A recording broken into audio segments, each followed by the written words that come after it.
So my intention for today, I want to show you how in under 2 hours a month, you can create 240 pieces of content for your online channels.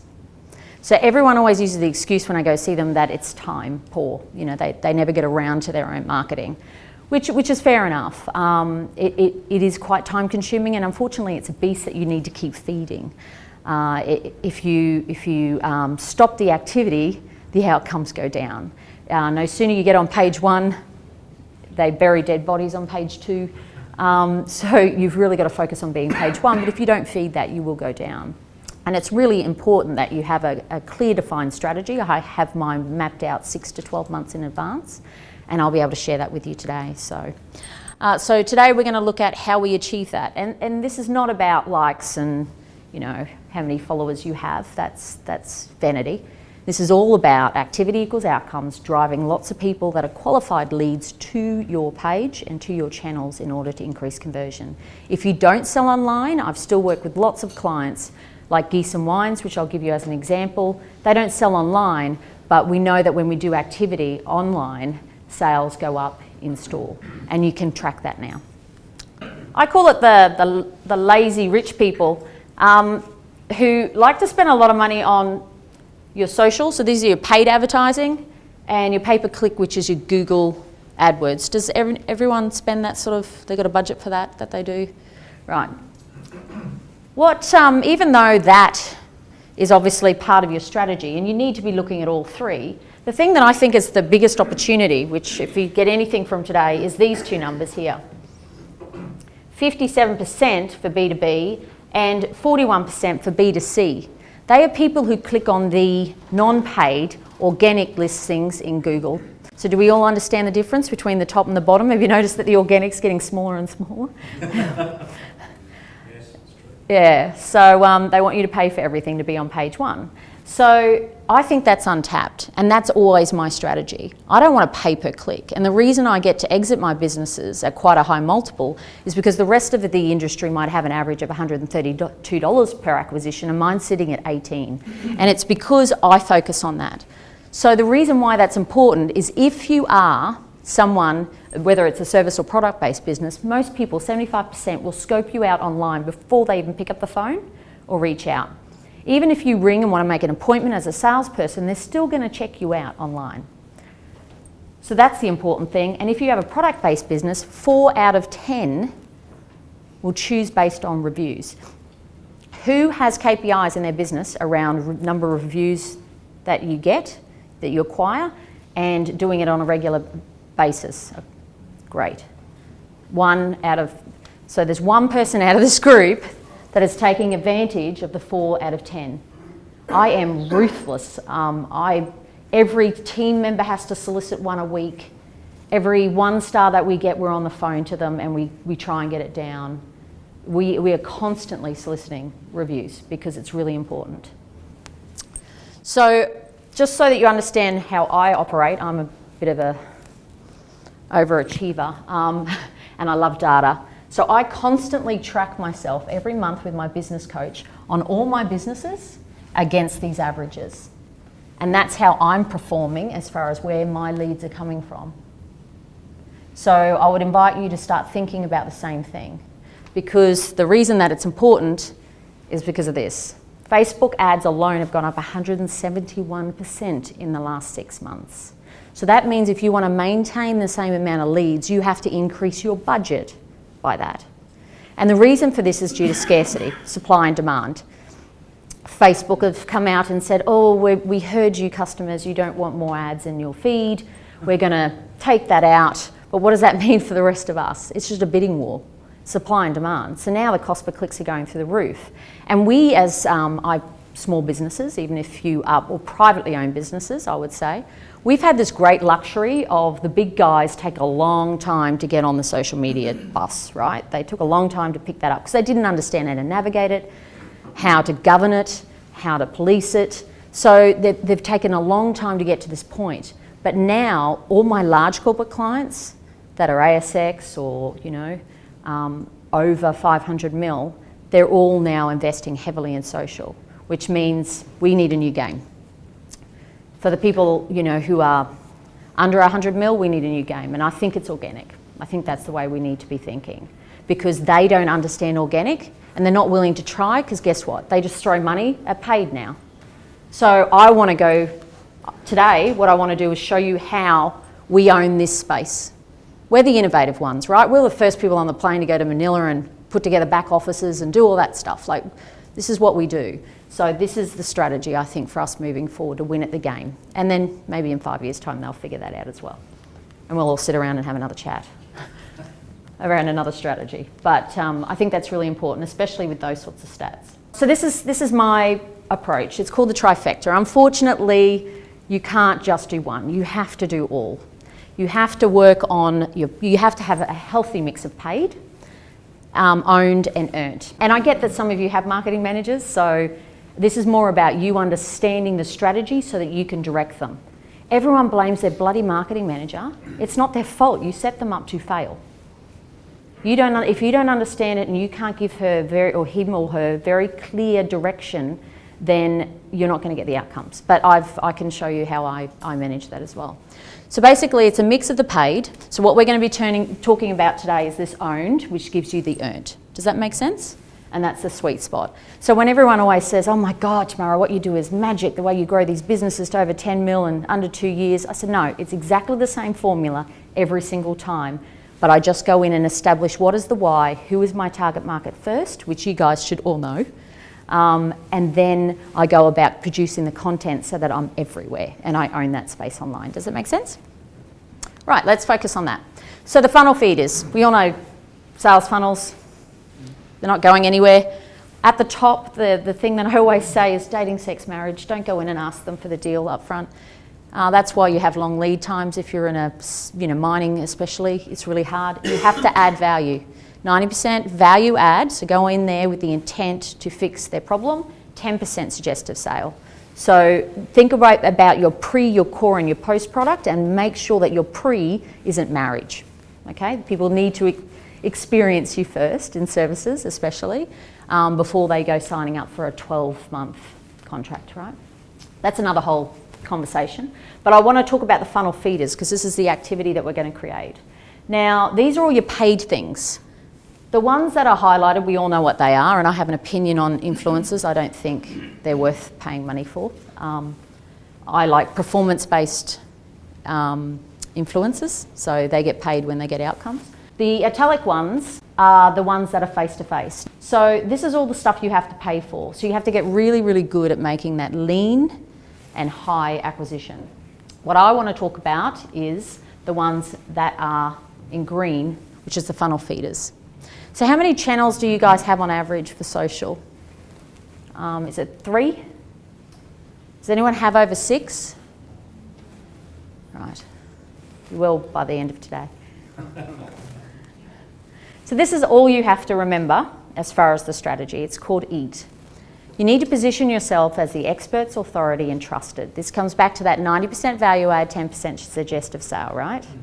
Now, Google is still a machine. How it indexes you is really important. So every single corporate video that I see is, hi, we make wine and we've been doing it since, the early 1900s and there's 3 of us, and they go into this big story about themselves. Google has no idea how to index that. That's not how it works. You've got to have content that is deep in scope and narrow in topic. So it might just be, talk to me about this grape varietal, and just that. And you do that for 3 minutes. Does that make sense? So you've got to think about how you can look at your whole business and just take these little bite sizes, because then Google goes, okay, if someone's searching that, it knows how to index you and rank you higher. Does that make sense? Okay.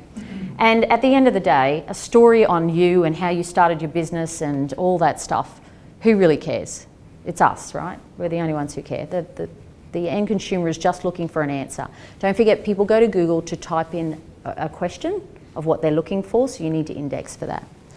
All your content needs to be leveraged off your internal expertise and skill sets.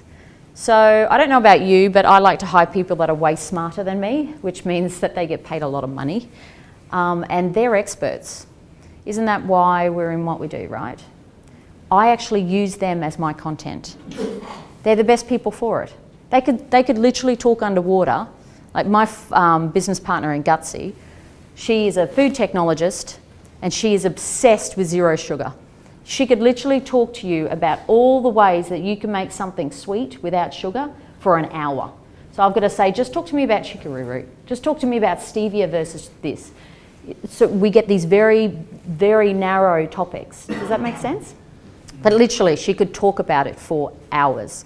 But I just stick a camera in front of her, which is great.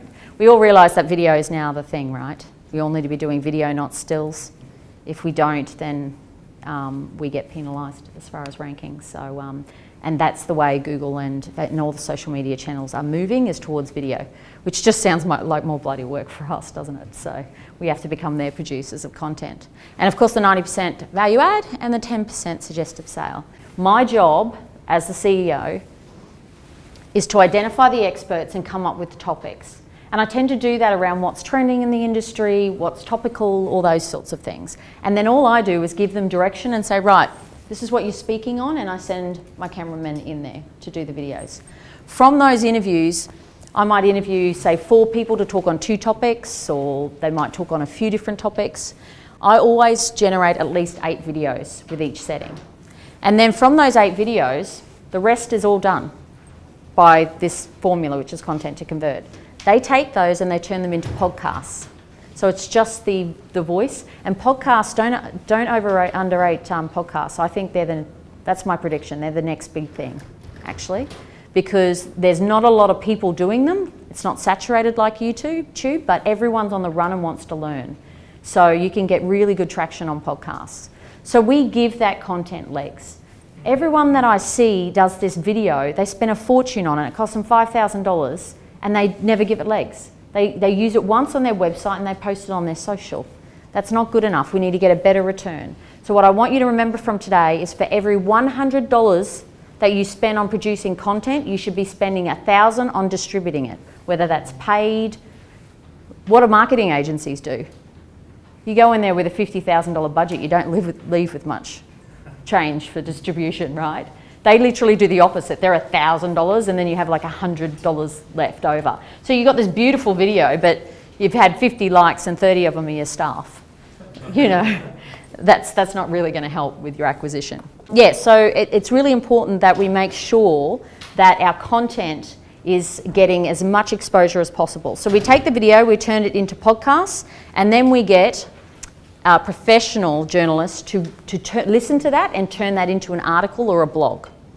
And those things you can't do offshore, right? So then we create those 8 articles, and then what I do is I actually send those articles to my in-house graphic designer, or if you've got one who's external, and she takes little bites of it and creates quotes and takes sections of it and finds a relevant image, and they become our other social media. Can you see how I've just planned this thing out so that I don't have to think about it?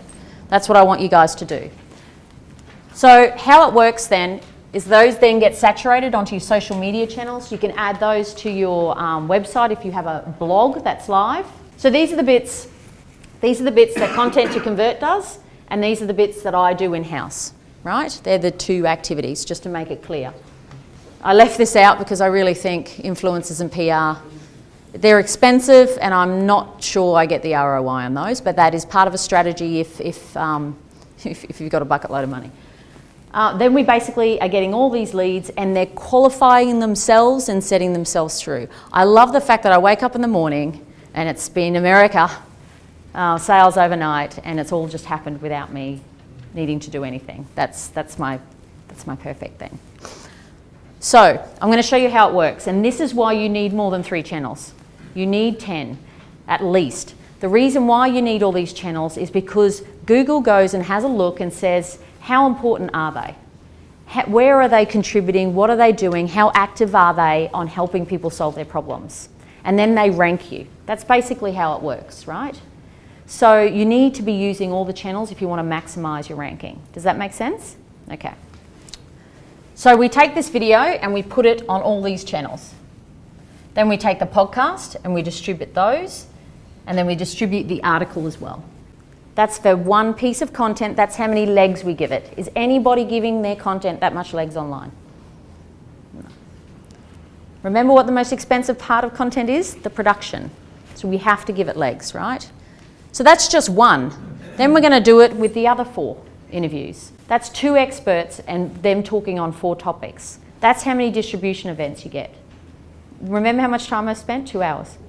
Now, a lot of people ask me, why don't we just use Hootsuite? I don't know if you've heard of that. You can just put it all in and it dumps it all at once. Well, Googlebot's a bit smarter than that. They can see that you're doing that. They actually want it to be posted actual time and posted real each time.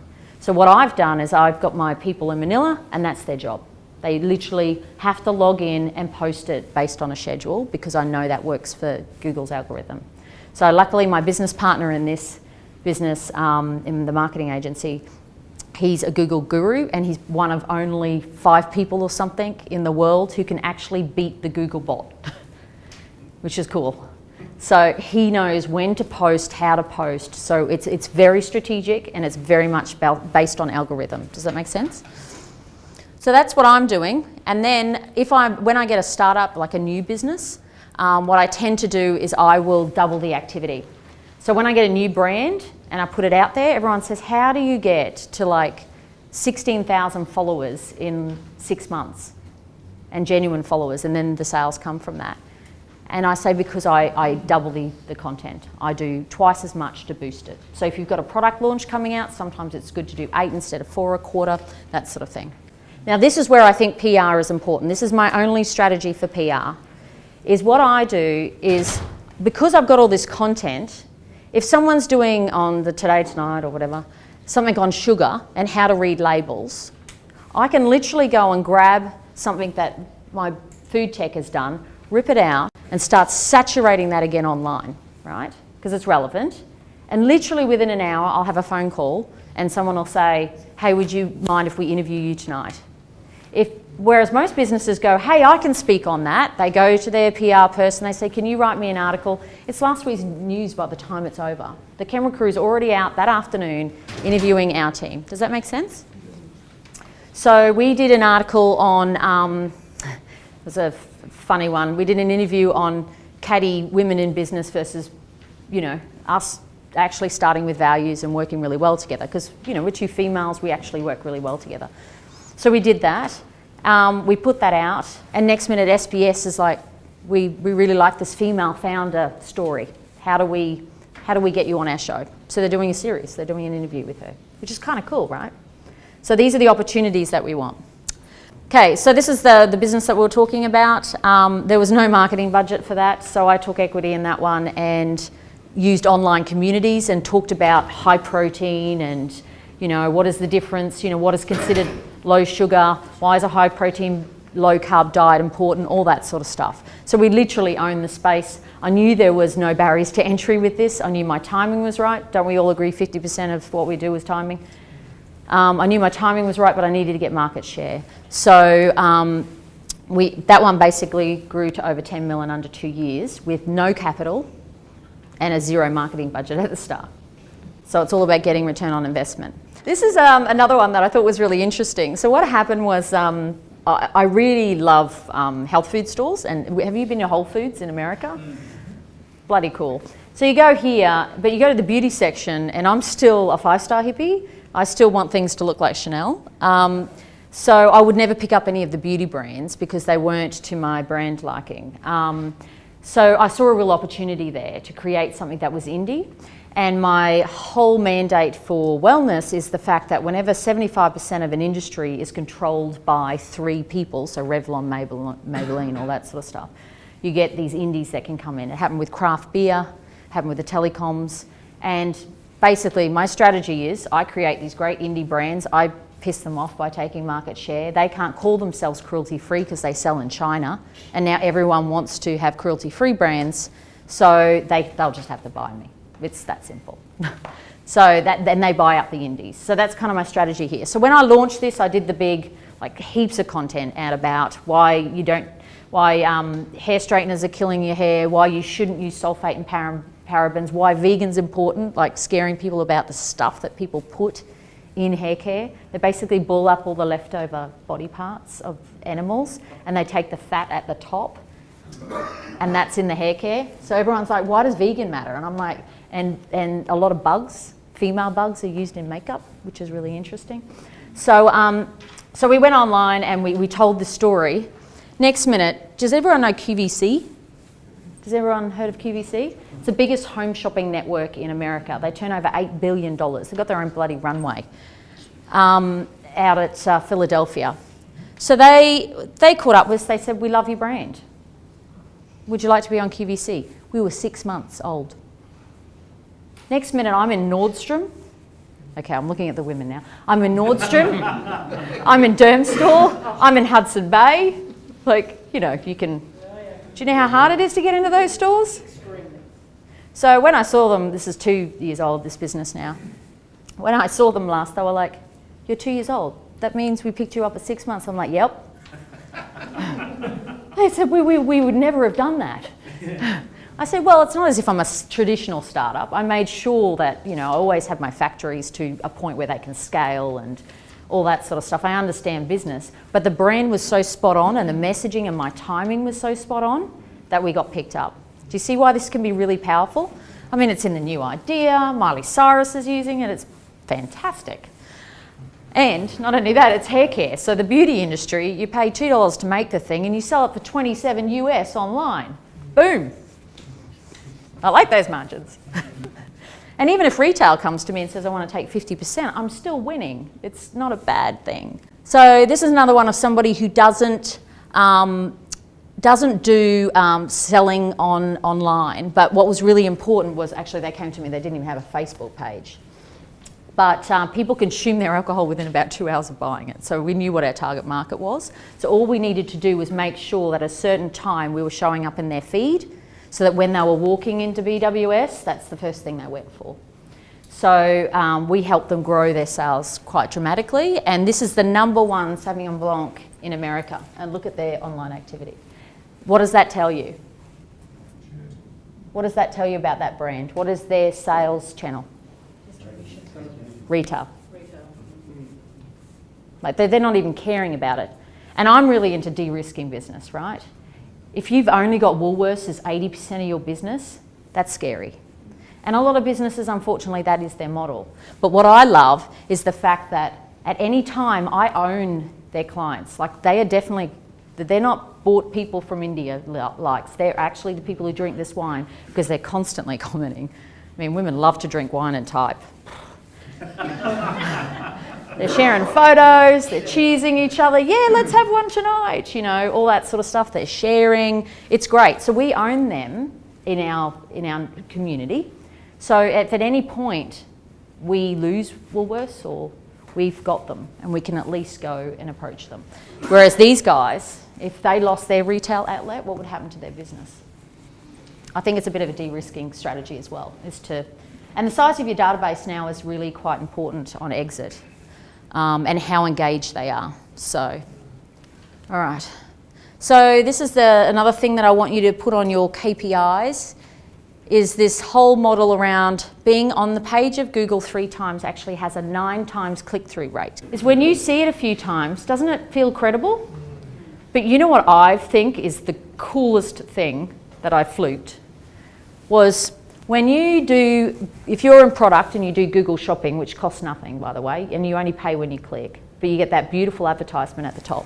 When you do that, and then, you know, you've got your stockist, which is a map, and then you've got reviews. See how that's really important? See how that's showing up? And then you've got my videos of me on QVC. When you've got all of that, guess where they click? Remember the circle? Where are they clicking? 50% of them are clicking at the organic. So I'm not even having to pay for that. It was just all of a sudden I went, I've got a 9 times click-through rate and everyone's clicking on, well, a lot of people are clicking on the organic. So now it's not costing me anything. That was one of those aha moments. I was like, that is cool. So that's a reason to do it. So if you're in services-based business, it's a map. It's still reviews as far as I'm concerned. You should be getting reviews.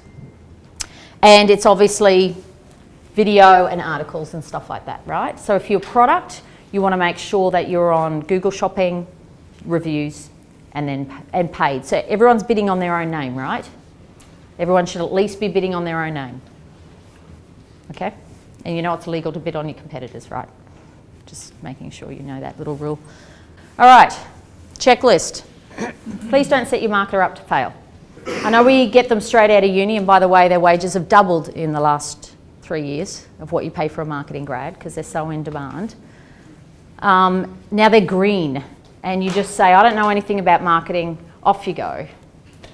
That's not how it works. You have to give them a clear, defined strategy, and don't have them doing things like posting stuff. That's not best use of their time. They should be supporting those beautiful, interesting beasts called the salespeople. They should be working on content and strategies for how we sell more. So gift with purchases, launching products, all that sort of stuff. That's the important things. Produce content that is 90% value add, that follows the EAT principles. So again, don't do that offshore. You can always tell the difference, and don't read off.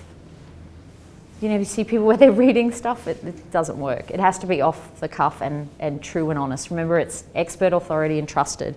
If you have to read something, I think you're dodgy. Give legs to your content. Make sure you distribute it to at least 6 channels. I mean, we set up the channels for you. So if you've got the existing ones, we basically get access to those to put the content on. The other 6 we set up for you. So this is just about activity equals outcome.